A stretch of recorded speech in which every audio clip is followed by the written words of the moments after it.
Some of it is unacceptable to us from a European perspective.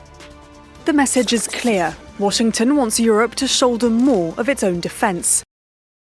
For 80 years, America's alliances defined global order. NATO, the G7, the Five Eyes. But right now, something unprecedented is happening. America's closest allies are quietly walking away, and almost nobody is talking about it.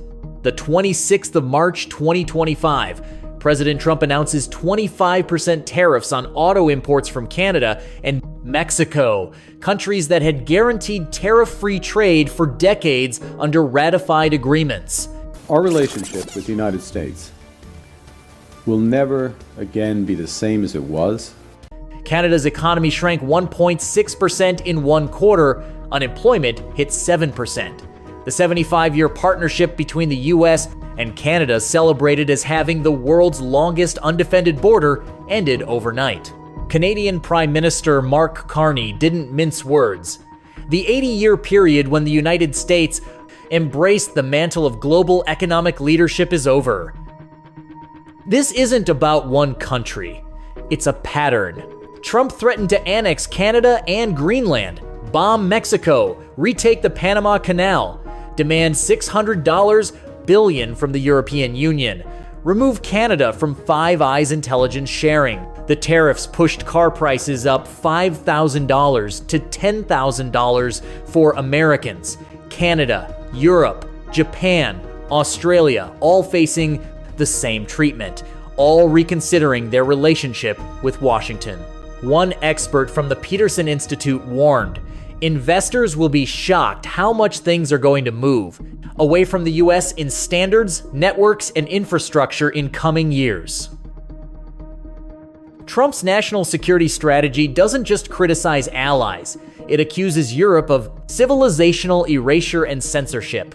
At the Munich Security Conference, Vice President J.D. Vance openly attacked European governments. Message was clear: we don't see you as partners, we see you as problems. Europe's response? They're building alternatives, accelerating trade deals with Canada, Japan, South Korea, and South America, creating a 150 billion rearmament fund that could exclude American companies. European Commission President von der Leyen summed it up: tariffs are taxes bad for businesses, worse for consumers. Here's what's really dangerous. Allies aren't just rethinking trade, they're rethinking security. Portugal and Canada are reconsidering purchases of US F-35 fighter jets. Australia's questioning AUKUS, the nuclear submarine program. Even Taiwan is being told to spend 10% of GDP on defense, an impossible demand. The tariffs make US defense equipment more expensive. Europe's buying European. Japan and South Korea are boosting their own capabilities. One analyst warned, countries will probably never make the same assumptions about the US's role in their security arrangements again. The US built the post-World War II order on alliances. NATO kept Europe stable. Partnerships in Asia contained China. The Five Eyes shared intelligence that stopped terrorist attacks. Now, the 2025 National Security Strategy barely mentions allies. It downplays Russia as a threat, doesn't mention North Korea, focuses on economics as the ultimate stakes. China and Russia are watching, and they're moving. While America pushes allies away, authoritarian powers are filling the void.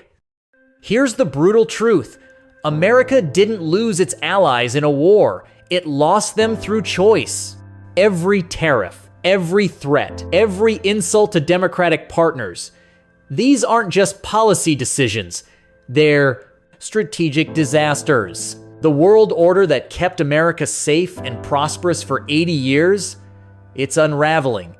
Not because enemies defeated us, but because we walked away from the friends who built it with us.